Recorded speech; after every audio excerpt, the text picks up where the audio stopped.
পাঁচফোড়ন চ্যানেলে আবার সবাইকে স্বাগত জানাই। তো দেখতেই পাচ্ছ আজকে খুব খারাপ অবস্থায় কলাগুলোর। তো আজকে কলা দিয়েই একটা রেসিপি দেখাবো। তো বাড়িতে ধরো অনেক কলা এসে গেছে, খাওয়া হয়নি।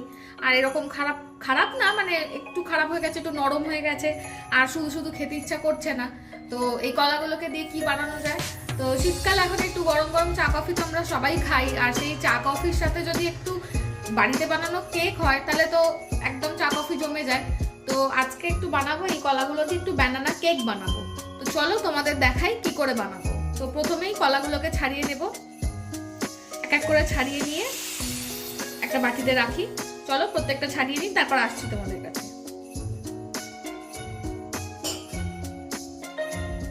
কলাগুলোকে ছাড়িয়ে বাটিতে নিয়ে নিয়েছি। এবার হাত দিয়ে একদম ভালো করে এটাকে চটকে নেব।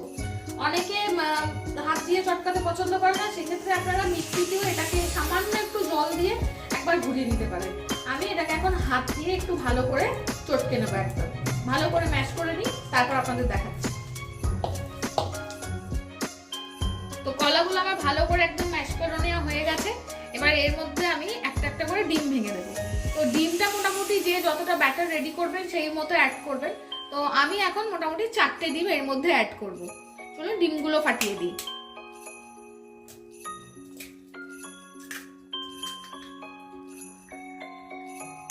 একে একে ডিমগুলো ফাটিয়ে আমি এর মধ্যে দিয়ে দেব।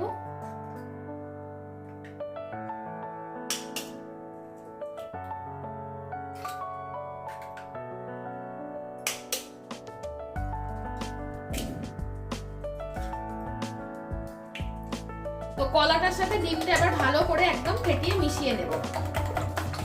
চলুন এটা ভালো করে মিশিয়ে নিই।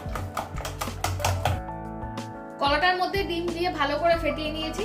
এবার এর মধ্যে আমি অ্যাড করব বেশ খানিকটা সাদা তেল।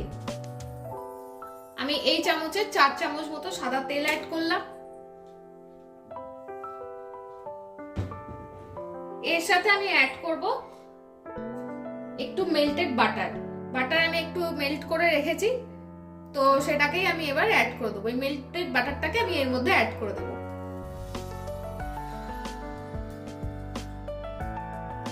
এবার এই তেল, বাটার আর এই মিক্সচারটাকে ভালো করে মিশিয়ে দেব।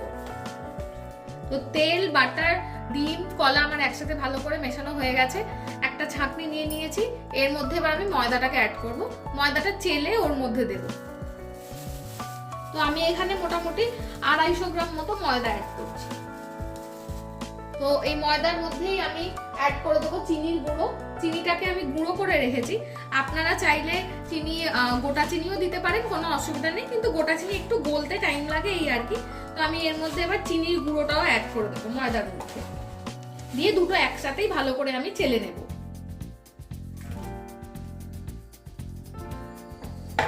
চলুন এবার এটাকে আস্তে আস্তে চেলে এর মধ্যে অ্যাড করবো। তো ময়দা আর চিনিটাকে চেলে আমি এর মধ্যে নিয়ে নিয়েছি। এবার ব্যাটারটাকে ভালো করে এর সাথে মিশিয়ে নেব। আস্তে আস্তে এই ব্যাটারের সাথে ভালো করে মিশিয়ে নেব। যদি দেখি এর ঘনত্বটা খুব বেশি হয়ে যাচ্ছে, মানে একটু পাতলা করতে হবে, সেক্ষেত্রে একটু জল অ্যাড করব। কোনো অসুবিধা নেই এর মধ্যে জল অ্যাড করলে। তো চলুন এটাকে প্রথমে ভালো করে একটু মিশিয়ে নিই। তো ব্যাটারটা আমার ভালো করে মেশানো হয়ে গেছে। এবার এর মধ্যে আমি খানিকটা গুঁড়ো দুধ অ্যাড করব।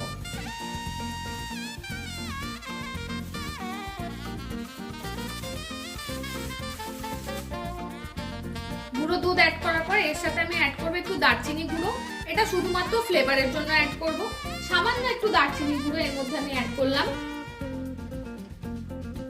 আর দেব সামান্য একটু কোকো পাউডার। কোকো পাউডারটা চাইলে আপনারা স্কিপ করতে পারেন, কোনো অসুবিধা নেই। আর এর সাথে দেব সামান্য একটু ভ্যানিলা এসেন্স। এই সব কিছুকে দিয়ে আবার ভালো করে মিশিয়ে নেব। এবার এর মধ্যে আমি অ্যাড করবো সামান্য একটু বেকিং পাউডার, আর এর সাথে দেবো একটু বেকিং সোডা। এটা দিয়ে এবার ভালো করে এটাকে মিশিয়ে নেব। বেকিং পাউডার আর বেকিং সোডা দিয়ে আমার ভালো করে মেশানো হয়ে গেছে। এবার দেব 1 চিমটি নুন, আর দেব একটু আমন্ড কুচি। এগুলোকে দিয়ে এবার ভালো করে মিশিয়ে নেব। আমন্ড কুচির সাথে একটু কাজু বাদাম কুচিও এর মধ্যে অ্যাড করব, দিয়ে এবার ভালো করে এটাকে মিশিয়ে নেব। সবকিছু দিয়ে ভালো করে আমার মেশানো হয়ে গেছে, কিন্তু এই ব্যাটারটা একটু পাতলা করতে লাগবে, তো আমি এর মধ্যে সামান্য একটু জল এর জন্য অ্যাড করব। এবার এটাকে দিয়ে ভালো করে ফেটিয়ে নেব। চলো এটাকে ফেটিয়ে ব্যাটারটা রেডি করে আসছি। তো চলো, কেকের ফাইনাল ব্যাটার আমার একদম রেডি হয়ে গেছে। এরপর তোমাদের দেখাবো কি করে কেকটা বসাচ্ছি।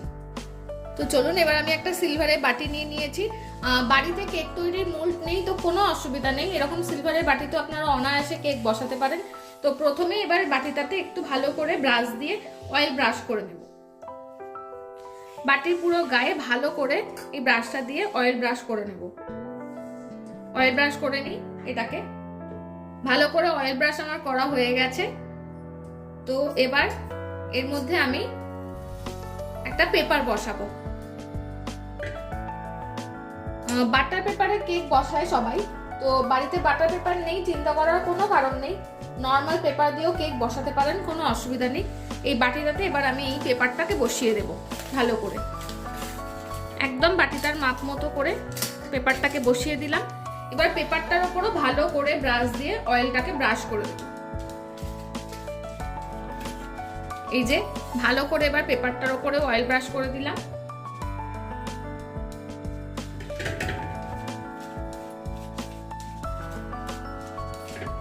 একদম ভালো করে অয়েলটাকে ব্রাশ করতে হবে, তাতে কি কেকটা নিচে লেগে যাওয়ার কোনো চান্সই থাকবে না।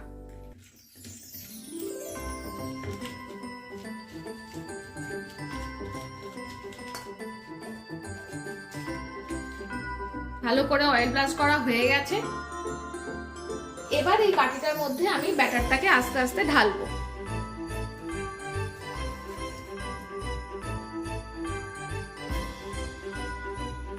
তবে সব সময় ব্যাটার দেওয়ার সময় মনে রাখবেন যে কখনোই বাটি ভর্তি করে ব্যাটার দিয়ে দেবেন না, কেন কি একটুখানি জায়গা ফাঁকা রাখতেই হবে এই কেকটাকে ফুলে ওঠার জন্য, জায়গা দেওয়ার জন্য। তাই বাটি ভর্তি করে ব্যাটার কখনো দিয়ে দেবেন না, একটু ফাঁকা সব সময় রাখবেন। দরকার হলে এই আমার যেমন এই ব্যাটারটা একটা বাটিতে হবে না, সেক্ষেত্রে আমি আর একটা বাটিতেও কেক বসিয়ে দিতে পারি, কোনো অসুবিধা নেই। এই বাটিতে আমি এতটাই দেবো, জায়গা একটু ফাঁকা থাকবে, যাতে কেকটা ফুলে উঠলে কোনো অসুবিধা না হয়। ব্যাটারটাকে এবার এরকম করে একটু নাড়িয়ে দেবো, যাতে এর মধ্যে কোনো বাতাস না থেকে যায়, কোনো বাবলস না হয়ে যায়। চলো এরপর দেখাচ্ছি কি করে কেকটা কিসে করবো, গ্যাসে করবো না মাইক্রোওয়েভে করবো। তো চলো এবার কেকটা বসাই। বাড়িতে মাইক্রোওয়েভ নেই, কোনো চিন্তা নেই, এইভাবে কড়াতেই আপনারা বসিয়ে কেক করতে পারেন।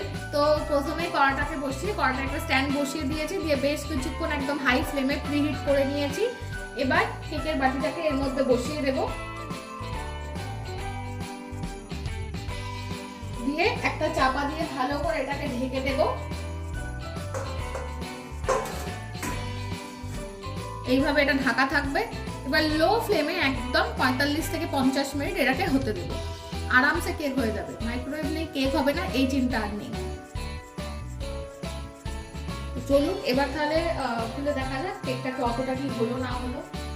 মোটামুটি আমি 55 মিনিট হতে দিয়েছি কেকটাকে, একদম লো ফ্লেমে হতে দিয়েছি। এবার আস্তে আস্তে খুলে দেখবো, এটা খুব গরম ঢাকাটা, আস্তে আস্তে খুলতে হবে একদম। তো চলুন খুলে দেখি কেমন হলো। দেখতেই পাচ্ছেন কেকটা একদম দারুণ ফুলেছে। এবার এটা হয়ে গেছে কি দেখা, একটা ট্রিক দেখাই। এই যে এরকম একটা কাঁটা চামচ নিয়েছি, এটাকে কেকের ভেতরে এরকম ঢোকাবো, ঢুকিয়ে দেখুন এই কাঁটা চামচের গায়ে জল জল কিচ্ছু লেগে নেই, তার মানে কি কেকটা একদম হয়ে গেছে। চলুন এবার গ্যাসটা অফ করব। গ্যাসটা অফ করে এটাকে একটু ঠান্ডা হতে দেব, তারপর আপনাদের দেখাচ্ছি আবার। দেখতেই পাচ্ছ কেক আমার একদম রেডি, একদম নরম হয়েছে কেকটা ভীষণ। তো চলো একটুখানি কাটি, কেটে তোমাদের ভেতরটা দেখাই, ভেতরটা কত ভালো করে হয়েছে।